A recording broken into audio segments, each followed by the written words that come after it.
A very warm welcome to Africa. Good morning. My name is Aina Raiza Kwayo, and I will be your hostess with the mostest for this Friday edition. I will be bringing you the news-making headlines across Africa. But before that, today is Locate an Old Friend Day. You don't have to have anything in common with people you've known ever since you were 5 years old. With old friends, you've got your whole life in common with them. And here's more on that.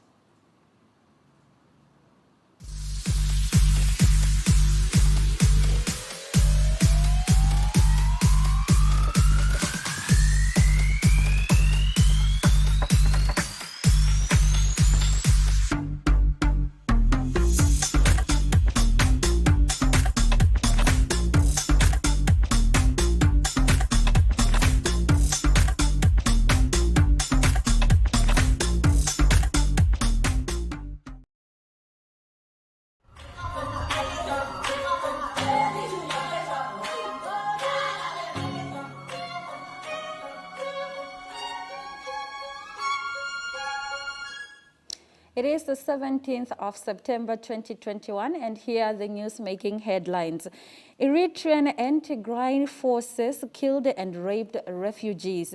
Eritrean soldiers and Tigrayan militia raped and detained and killed Eritrean refugees in Ethiopia's northern region of Tigray, an international rights watchdog said on Thursday. Human Rights Watch report detailed attacks around the two camps in Tigray, where local forces have battled the Ethiopian government and their Eritrean allies since November in a conflict that has rocked the horns of African regions. Tens of thousands of Eritrean refugees live in Tigray, which is a mountainous and poor province of about 5 million people. Tigrayans distrusted them because they were the same nationality as occupying Eritrean soldiers. Eritreans because the refugees' loyalty was suspect after they fled their homelands. Now, in our next story, serious decisions, West Africa leader to hold a summit on a Guinea coup. West Africa leaders will meet on Thursday to decide how to respond to the coup in Guinea and how to pressure the junta leader to return to the country's constitutional rule, Ghana's foreign minister said. Ghanaian Minister Shirley Oyoko, who chairs the ECOWAS Council of Ministers, told a news conference in Accra that the mission would report back to the national leader during the Thursday summit in Accra. The junta in Guinea, led by Mamadi Doumbouya, a former member of the French Foreign Legion, began holding consultations with various public figures and groups in the country, including political parties and religious leaders, on Tuesday. Botchway said that during the mission's meeting with the junta on Friday, the coup leaders have not been in position to say how long it would be before they return to the country's constitutional rule. Doumbouya and other soldiers behind the coup have said they ousted Condé because of concerns about poverty and corruption and because he was serving a third term in power only after altering the constitution to permit it. Now, in our next story, living in fear of terrorists in Niger, thousands of people have died and tens of thousands have fled their homes in Niger's Tillabéri region, which is being ravaged by terrorist attacks. Now the attackers are increasingly targeting children. Tillabéri is a vast arid area of 100,000 square kilometers in Niger's southwest, where people primarily live on livestock herding and subsistence farming. The situation in Tillabéri, which forms part of the tri-border region shared by Niger, Mali, and Burkina Faso, has sharply deteriorated in the past few years. The Tillabéri region has become one of the most dangerous in Niger, causing 13,000 people a week to flee their homes.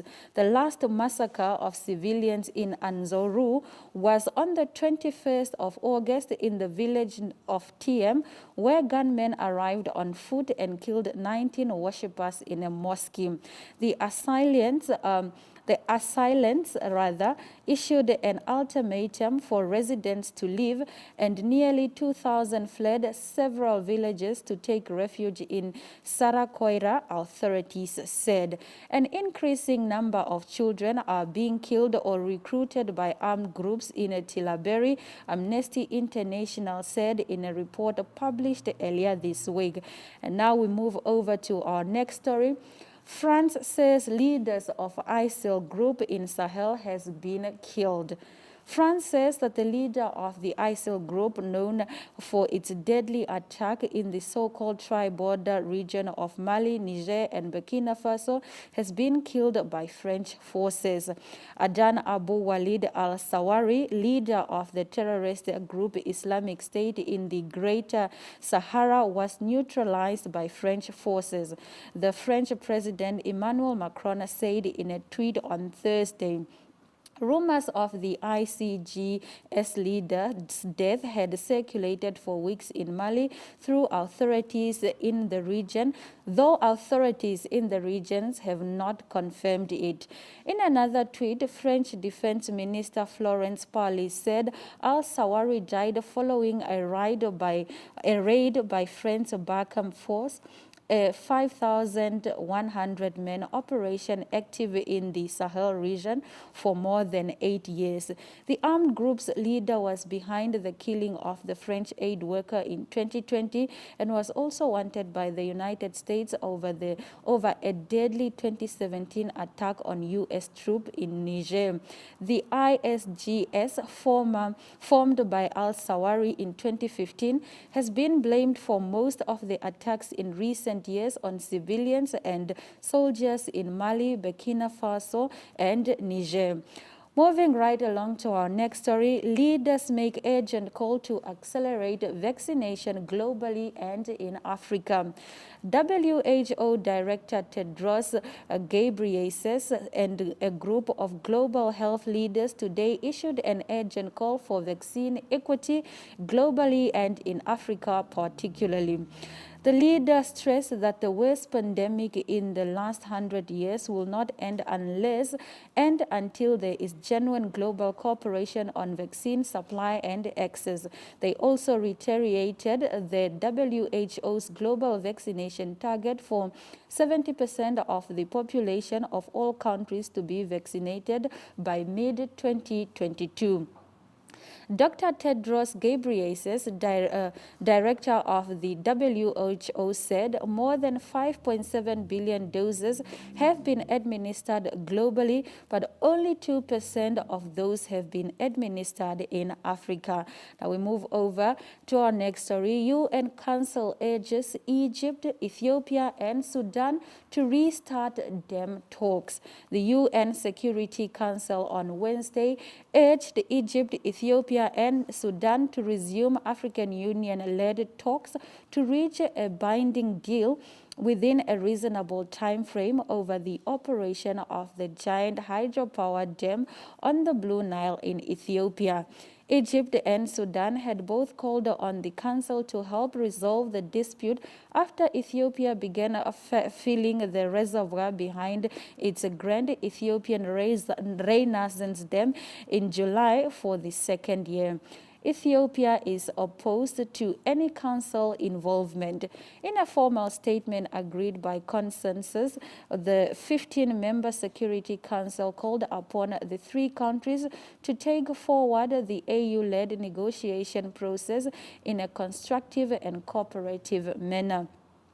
The Security Council encourages Ethiopia, Egypt, and Sudan to resume negotiations at the invitation of the chairperson of the African Union to finalize expeditiously the text of mutually acceptable and binding agreements on the filing and the operation of the dam within a reasonable time frame, the statement said. The council discussed the dispute in a public meeting in July. Many council diplomats were wary of involving the body as they are concerned it could set a precedent that could allow other countries to seek council help within water dispute. And now we move over to Gabon.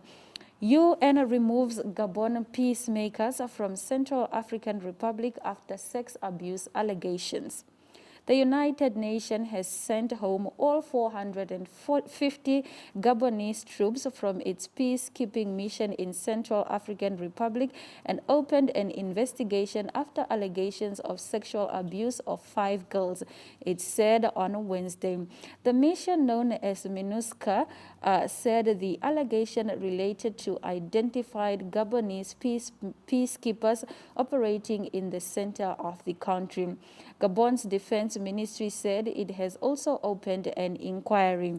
If the allegations are proven to be true, the instigators will be put in front of a tribunal and judged with extreme rigor, the ministry.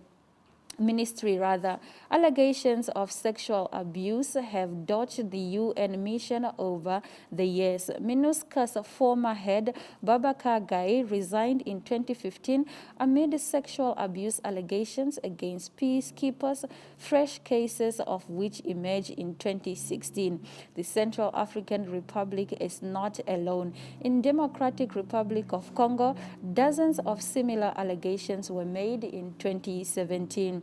In our next story, urgent action needed over artificial intelligence risk to human rights. States should place moratoriums on the sale of the use of artificial systems until adequate safeguards are put in place, UN Human Rights Chief Michelle Bachelet said on Wednesday. Urgent action is needed as it can take time to assess and address the serious risk in this technology poses to human rights, warned the High Commissioner. The higher the risk for human rights, the stricter the legal requirements for the use of AI technology should be. Ms. Bachelet also called for the AI applications that cannot be used in compliance with international human rights law to be banned. Artificial intelligence can be a force for good, helping society overcome some of the great challenges of our times. But AI technologies can have negative, even catastrophic effects if they are used without sufficient regard to how they affect people's human rights. On Tuesday, the UN Rights Chief expressed concern about the unprecedented levels of surveillance across the globe by state and private sector, which she insisted was incompatible with the human rights. In our next story, 1 million Nigerian children to miss school due to mass kidnapping. At least 1 million Nigerian children could miss school this year as the new term begins amid a rise in mass school kidnapping and insecurities, the United Nations Children Agency UNICEF said on Wednesdays. Schools have become a target of mass abductions and ransom in northern Nigeria by armed groups, such as kidnapping in Nigeria were first carried out by jihadist group Boko Haram, then later its offshoot Islamic State West African province, but the tactic has now been deployed by criminal gangs. So far, there have been 20 attacks on schools in Nigeria this year, with more than 1,400 children abducted and 16 dead, UNICEF said, adding that more than 200 children are still missing. Now, in our next story, German Africa Prize 2021 goes to Ethiopian human rights activist. Ethiopian lawyer Daniel Bekele is the winner of the 2021 German Africa Prize. The human rights defender is being honored for his unceasing commitment to monitoring and speaking out against injustices. Currently Chief Commissioner of the Ethiopian Human Rights Commission, he will receive a German Africa Award for his fight for democracy and human rights. The prize is the highest award of its kind in Germany. It honors outstanding personalities from the African continent who are committed to peace, reconciliation, and social progress. And now we move over to Nigeria. Nigerian government says Twitter ban to end very soon. Nigeria's government has said it expects to end its ban on Twitter in a few more days, raising hopes among users eager to return to the social media platform 3 months after the suspension took effect. The ban announced in June has had Nigeria business and drawn a backlash among social media users and human rights activists for its damaging effect on freedom of expression and ease of doing business in Africa's most populous nation. Information Minister Lai Mohammed told the post-cabinet meeting briefing on Wednesday the government was aware of the anxiety the ban has created among Nigerians. And now we move over to our final story. On the African continent, the continent will have 105 million climate migrants by 2050. The World Bank has published the second part of its Groundswell report on climate-related migration. According to the study, more than 200 million people worldwide, including 105 million Africans, could have been forced to leave their homes by 2050 because of climate change. The World Bank's climate-related mobility study indicates in its worst-case scenario that with high greenhouse and gas emission and uneven socio-economic development, up to 216 people will be displaced within their own countries in the 6 regions analyzed: Latin America, North Africa, Sub-Saharan Africa, Eastern Europe and Central Asia, South Asia and East Asia, and the Pacific. In the same worst-case scenario, Sub-Saharan Africa would experience the most climate migrants, with up to 86 million people moving within the national border. And those are our top stories this morning. We'll be right back after the break.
Welcome back to Africa Good Morning. Prof. Tulio de Oliveira, a world-renowned bioinformatician who is studying COVID-19 variants in Africa, and Prof. Berterman Fielding, a molecular biologist working mainly on coronaviruses since 2003, were panelists in an online doctor debate discussion last night on the lessons learned in the third wave.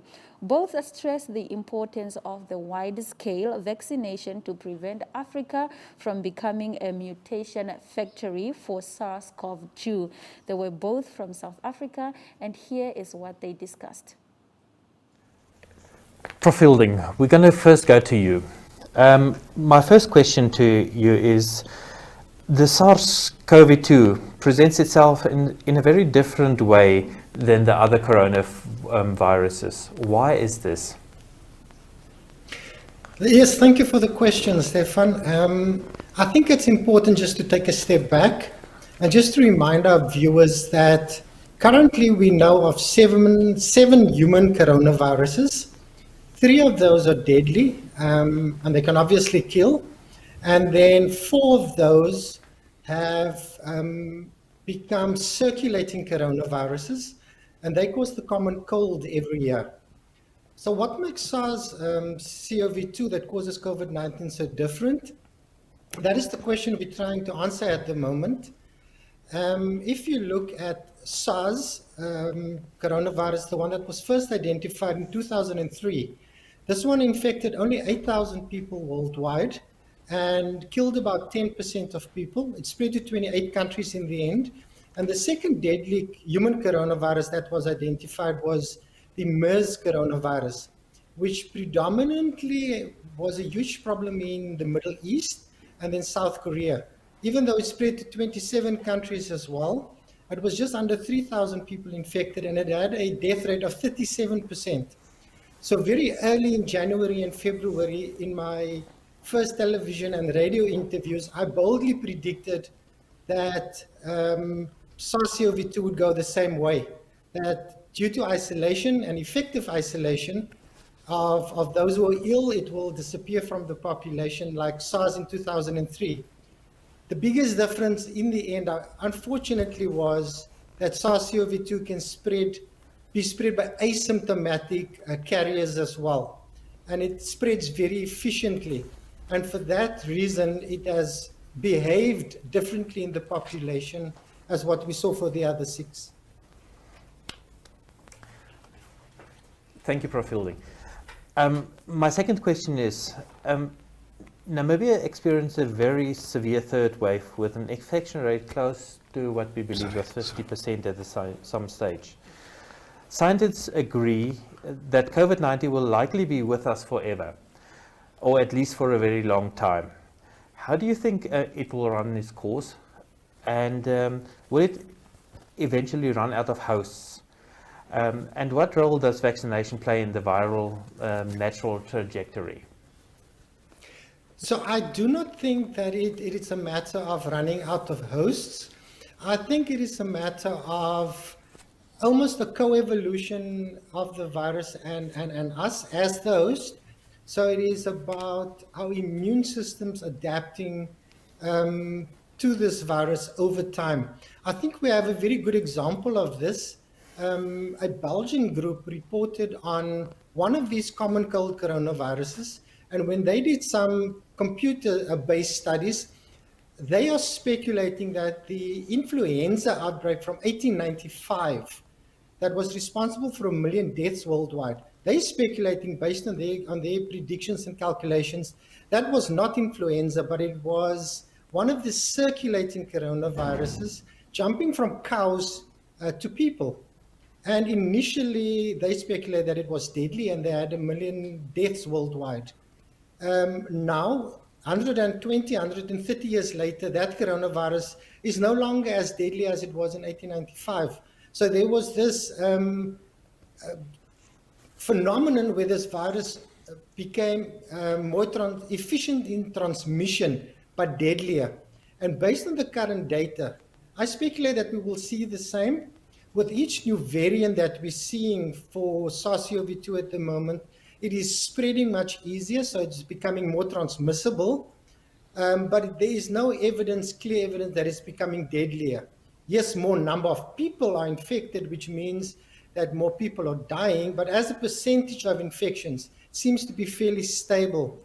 I think vaccines are playing a very important role, but we need to be very careful that we do not sell these vaccines or promote it as a silver bullet. I think the scientific data is very clear that it does minimize hospitalizations, severe disease and illness, and deaths, my apologies. However, even those who are vaccinated can still be infected.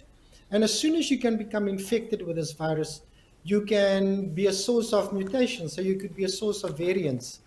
So yes, the vaccine plays a very, very important role in protecting those at highest risk, but we also should not neglect the role that natural infections can and will play during the pandemic and subsequently. Prof. Hilding, you've nearly answered your next question as well. Because, I mean, we are awaiting our fourth wave. Arguably, many people have and will have acquired some form of natural immunity towards the or after these three waves. Will this provide some kind of protection? Stefan, you know, that's the million-dollar question. You look at some of the most recent studies. A study from Israel, for instance, looking at a huge population group that reports that people who were infected and have natural immunity is 13 times more likely to be protected against Delta than fully vaccinated people. They do show, however, that those naturally infected, the people who were infected who have natural immunity, when they receive almost a booster shot, that is even increased more. So it's a very important question. In fact, some groups are speculating that you're seeing lower death rates and lower infection rates due to some cross protection from the circulating coronaviruses. These are all questions that must still be answered. But just to expand a bit further on your question, if we look at what we've learned during our three waves that we have been through, that we're currently in, even in South Africa, we can now predict 7 to 8 days in advance who is at risk of becoming infected, who is at risk of developing severe disease, who is at risk of requiring hospitalization. And then if we identify this early enough, so we know the risk factors, and if we can identify these early enough, we can treat people early enough. I think the biggest problem we're seeing that our medical colleagues are facing is people just waiting too long before they come in, because we have very effective treatments, and even though every death is still tragic, if you look at the deaths as a percentage of infection, so the case mortality rate, it is not that high. And I believe that we can, based on what we currently know and current treatments, we can even decrease that even further. Prof. Oliveira, you've missed the first session, but I'd like you to dump you into your first question. Prof. Oliveira, Science last week published a detailed analysis of SARS-CoV-2 variants identified by you and hundreds of other African scientists and public health officials across the continent. Why is this genomic surveillance so important, and what are the main findings published on 9 September? Okay, first, thank you and good evening to all our colleagues from Namibia. So one thing that's important, as I'm speaking here to you today, we have whole delegations from the Public Health Institute in Namibia here at our lab in CRISP. And the reason why that's so important is that you want to detect these variants quite early in a wave. Why do you want to do that? Is because that helps to guide public health response.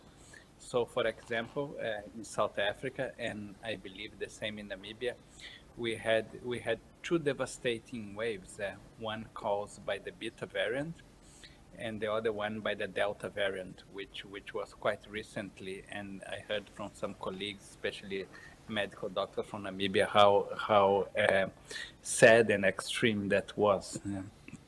That's kind of information that's really important for public health officials to try to respond that very quick. So, for example, the Delta variant, which caused all the third wave in South Africa and most of Southern African countries, is extremely transmissible. Yeah. And when we detect a variant that's extremely transmissible, we have to increase our public health interventions. We have to increase very fast sometimes some of the restrictions, but more important, we have to increase very fast access to oxygen and ICU beds.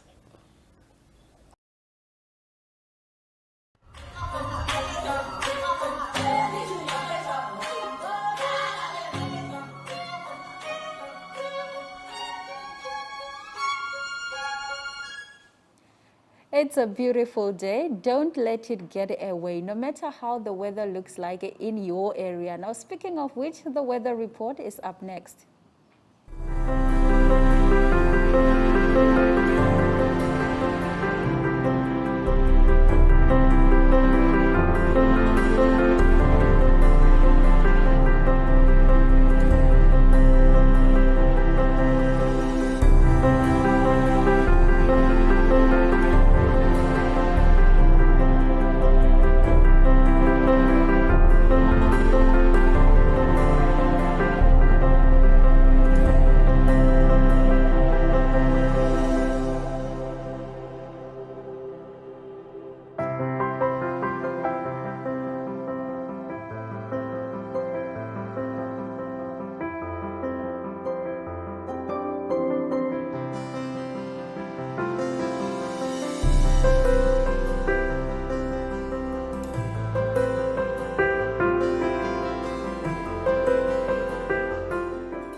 Hundreds of Cape fur seals are entangled each year, mainly in fishing lines and nets.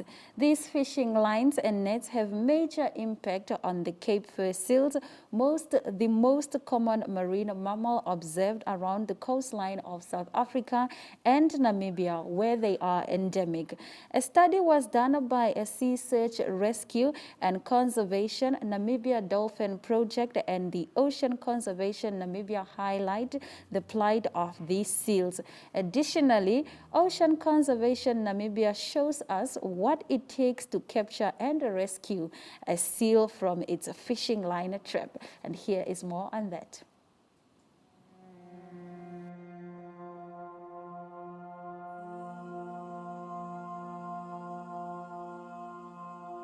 On a broad global scale, our consumption of plastics is increasing, and those plastics are getting into the marine environment and harming the animals that are living there.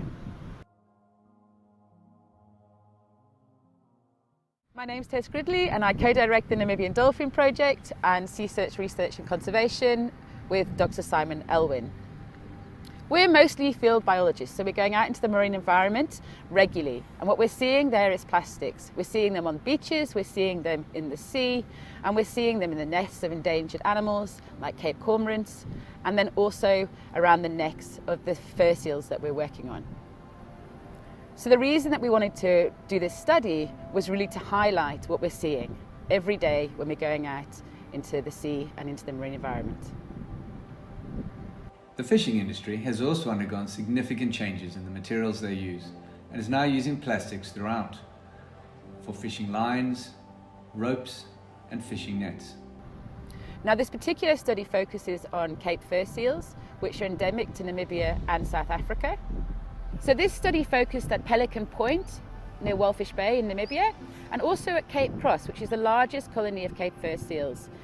And Cape fur seals are very inquisitive, so they're like little puppies, little dogs, and they often interact with plastics when they come across them in the sea. So what we're finding is that seals are becoming easily entangled, particularly in aspects like fishing line, fishing net, plastic bags, packaging tape.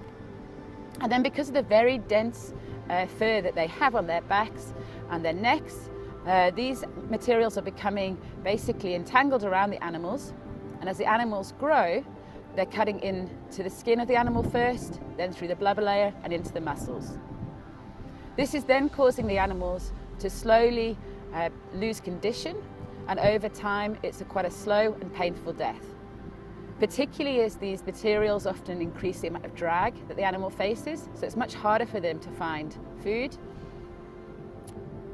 So we wanted to highlight this impact, and our study, which was led by our student Stephanie Curtis from Stirling University, looked at which materials were involved, looked at the severity of injury, and looked at which age cohorts and sexes of the fur seals were more likely to be impacted by plastic entanglements. So at Ocean Conservation Namibia, we are an awesome opportunity to be able to collect a lot of data. We're dealing with hundreds of entanglements a year. Last year over 600 to be exact, and this year it's just not looking any better, unfortunately.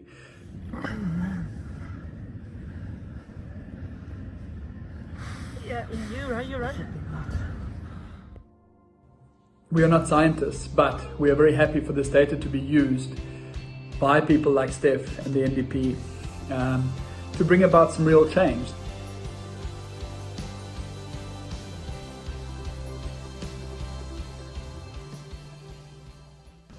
We're particularly interested in understanding which materials the seals are becoming entangled in, so that we can feed this information back to policymakers and back to industry. The date, the time, the seal colony, the precise area, so we have 6 areas here, then the GPS locations to have it on the map. There was a male, sub-adult. We have some categories, so this is domestic or industrial because it's a plastic bag. It was severe, and which it's not a sighting, it's a rescue attempt. We removed the entanglement, we caught it with the net, and that's the number for the year, 323 rescues, and then we take it.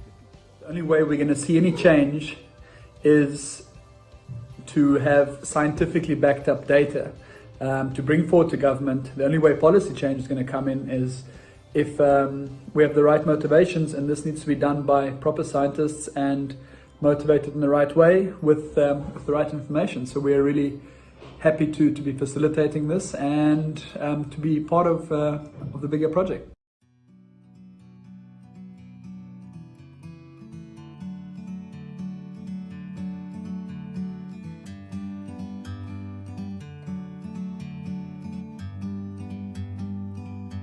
Like a bird on a tree,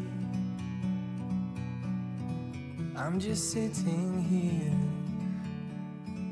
I got time. What we found was that around 53% of the entanglements were caused by fishing-related materials, so fishing lines, fishing nets, and we also had quite severe injuries caused by packaging straps. It's so beautiful, you and me. We would like to extend our research further, so to other colonies in Namibia, but also to South Africa. And so we're currently fundraising in order to be able to continue this research and conduct more work on marine plastics in Southern Africa.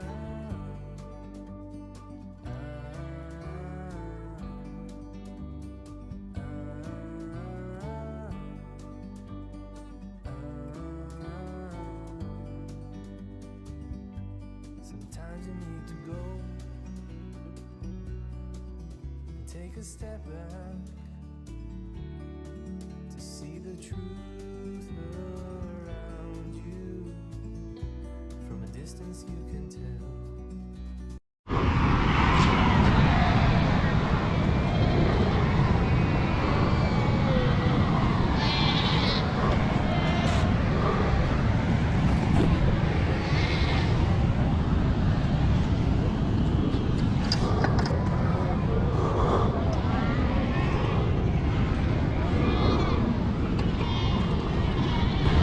Denzel and I are stalking a Ceylon's dense group very close to the water. And they're very alert. The sun's been out for a while. Huh? Yeah.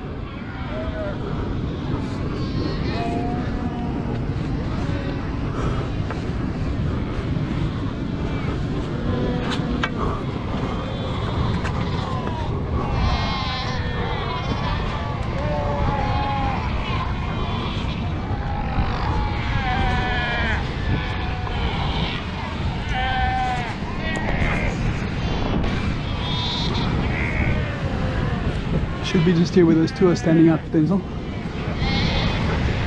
I think I see it. Go!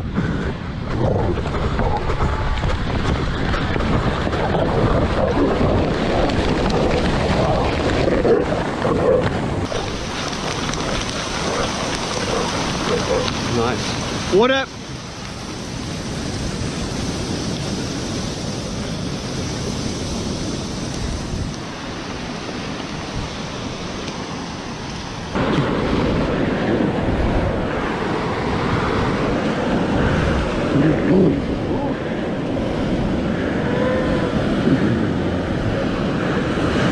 Sorry, buddy.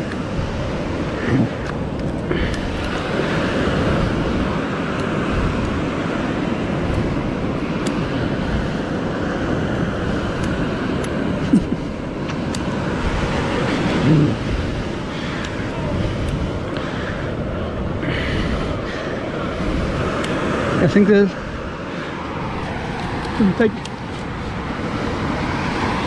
take him out because there's quite a bit of cut in the front. All right. You got it?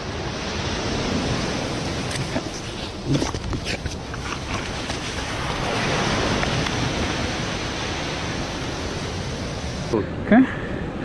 You got it?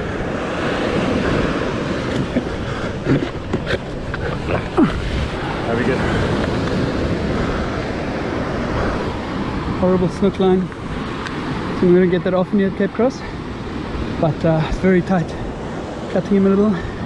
Seems to be some thin fishing line, even some plastic in the mix there too.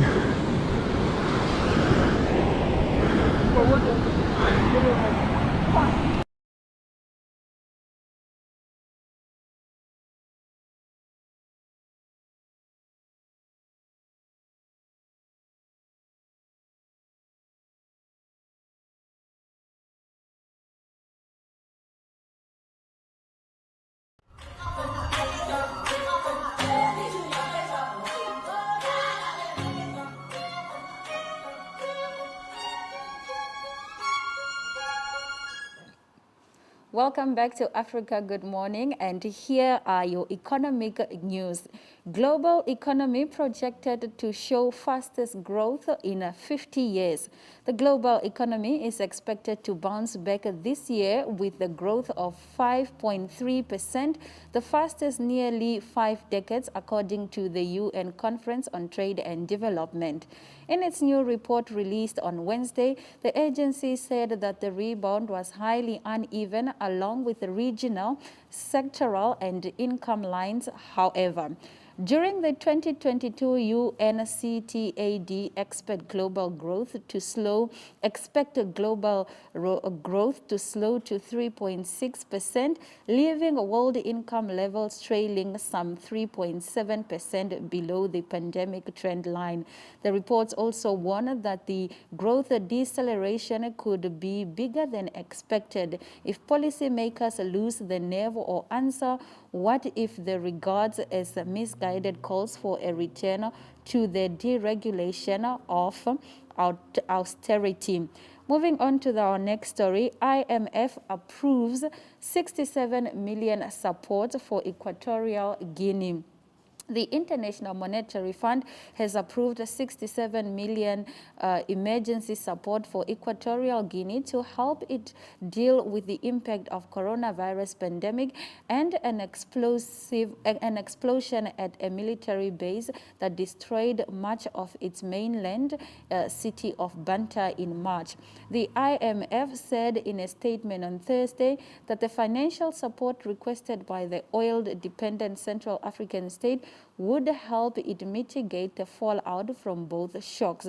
The Banta explosion and still unfolding COVID-19 pandemic have inflicted heavy human and economic damages on Equatorial Guinea, said the IMF. The explosion at the depot in a military barracks in Banta killed 105 people.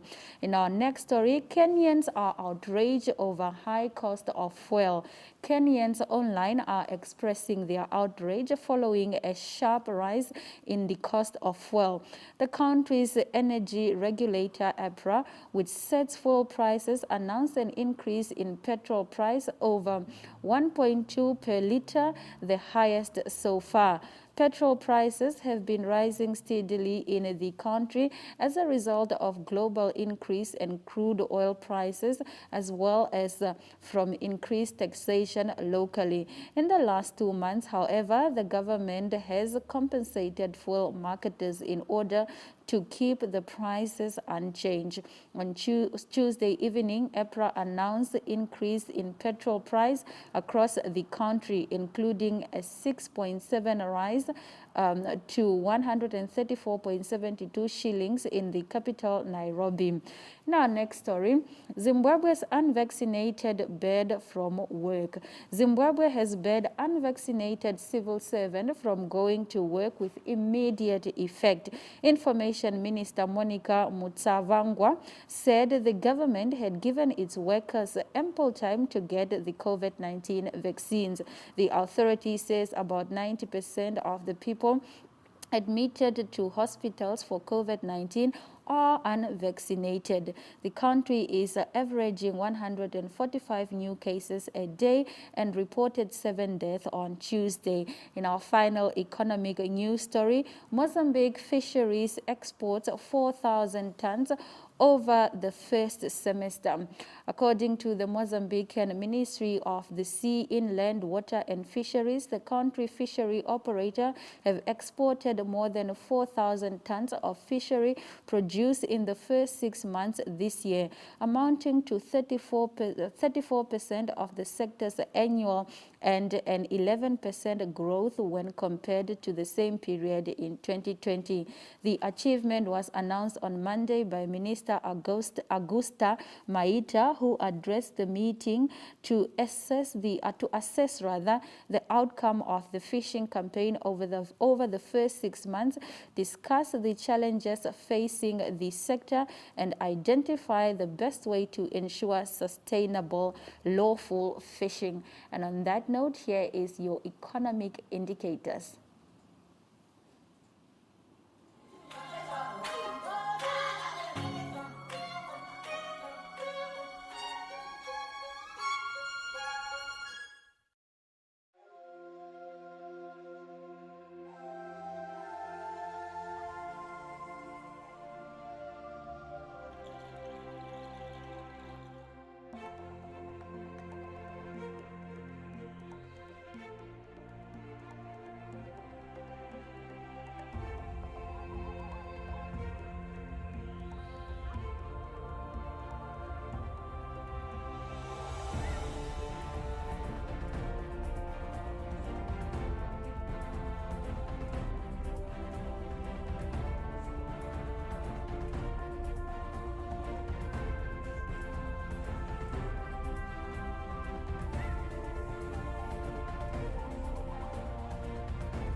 Every morning on Africa Good Morning, we bring you all the news that you need to know. Now, in the world of sports, Ari Gougaard has more. Good morning, Ari, and please take it away.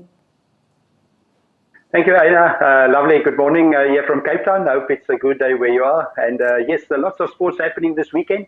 It was also firstly nice to see the president of Namibia, President Geinkop, sending off the cricket team, Namibia cricket team, to the ICC T20 World Cup. So good luck to the Namibian cricket team. But we'll start off with some football news or some soccer news. And that's the Europa, the Euro League that started yesterday. Some of the Euro League games that was played last night. Yesterday, one of the big games was Leicester City. They played at home against Napoli, and the score there was 2-2 in the end. And then Rangers had a home game against Lyon, and it was Lyon that was too strong. They win by 2-0.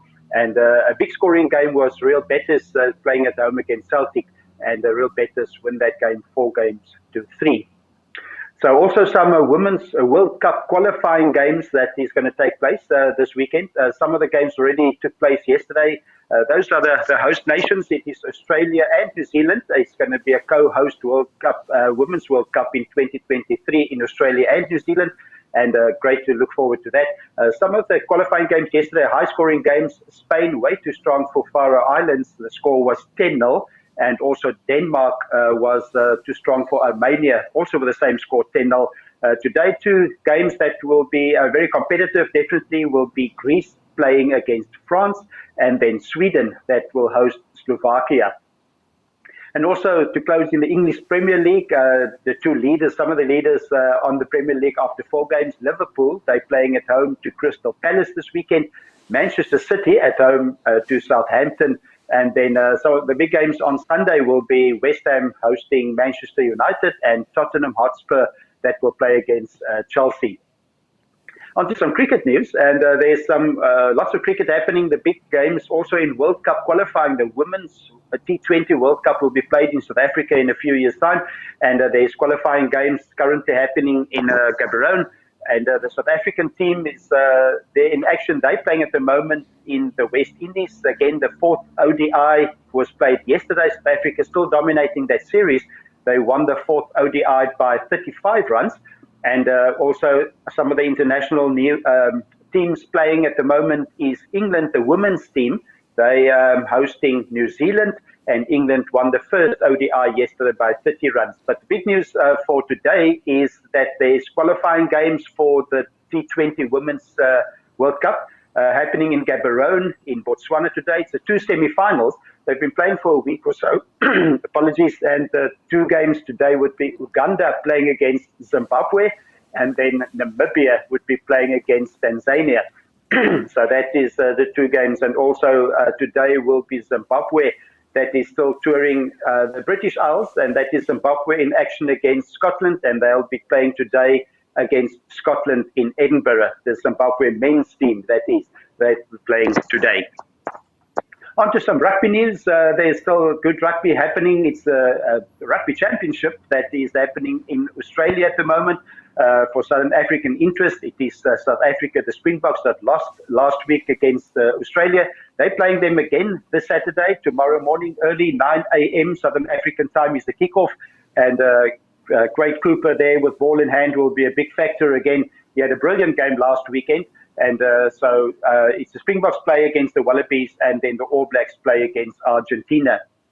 Quickly also on Formula One racing news, Kimi Raikkonen announced that he is fit and ready to drive again in the next Grand Prix. The next one would be the Russian Grand Prix. Kimi Raikkonen was out for 2 Grand Prix because of COVID-19 regulations.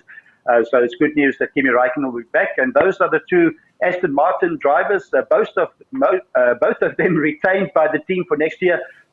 Sebastian Vettel on the left there, he's of course a 4-time world champion. So great for Aston Martin to retain him. He's only 34 years old, still in his prime. And with him there is Lance Stroll of Canada. And they confirmed that they will drive again for Aston Martin next year. And just to close quickly, golf news, Hendrik Stenson was announced as one of the vice captains for the upcoming Ryder Cup. The Ryder Cup will be happening next weekend. It's the next Friday. Always a big tournament. It is Europe that plays against the USA. So Hendrik Stenson will be one of the vice captains. Padraig Harrington is the captain of Europe, and Steve Stricker, the captain of the USA team. And that is Hendrik Stenson, and he will make a big contribution as a vice captain. And it will be played at Whistling Straits in the USA, this tournament, the Ryder Cup, and the last 7 tournaments was won by Europe of the 9. And that is Brooks Koepka, one of the key players of the USA team. Under a bit of controversy, he announced that he's not too happy with the format, and some players said that he must then not play. But we'll see if the USA can challenge Europe. So that's all the sporting news. Lots of sport happening over the weekend. All the best for your team for the weekend, and we'll talk again on Monday for all the results. Have a great weekend. Bye-bye. Thank you very much, Ari, for bringing us the sport news, and we do hope that you have an amazing weekend as well. Now, if you missed us this morning, if you woke up a little bit late, do not worry, because after the break, we'll be coming up with a recap on headlines right after the break.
We have been streaming from 7 to 8, and here are the biggest stories that we had this morning. Eritrean and Tigrayan forces killed and raped refugees. Serious decisions, West African leaders to hold summit on Guinea coup. Living in fear of terrorists in Niger.